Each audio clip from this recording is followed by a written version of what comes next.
इनकी नीयत यह है कि इलेक्शन तब हो जब वही लंदन प्लान के ऊपर पूरा अमल हो, जो श्योरिटीज दी गई थी नवाज शरीफ को कि फिक्र ना करें, तहरीक इंसाफ क्रश हो जाएगी, इमरान खान को जेल में डालेंगे या दुनिया से फारग कर देंगे और फिर वो नवाज शरीफ आएगा यहां इलेक्शन लड़ने के लिए। सारे केसेस भी माफ हो जाएंगे उसके।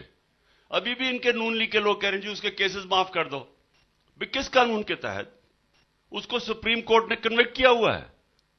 किस कानून, कौन से शिक है कानून की कि जनाब वो आएगा बात जो झूठ बोल के बाहर भागा हुआ है। ये शहबाज शरीफ ने एफिडेविट दिया हुआ था कि ये इलाज करवाने जा रहा है। इसको भी इस पर डिस्क्वालीफाई करना चाहिए कि झूठा एफिडेविट दिया था, और उसको कि जी वो आएगा बादशाह सलामत तो उसके केसेस माफ हो जाएंगे। ये दूसरी दफा इसके केसेस माफ करवाने की कोशिश कर रहे हैं। पहले हुदाइबा पेपर मिल्स का माफ हुआ था मुशर्रफ के साथ।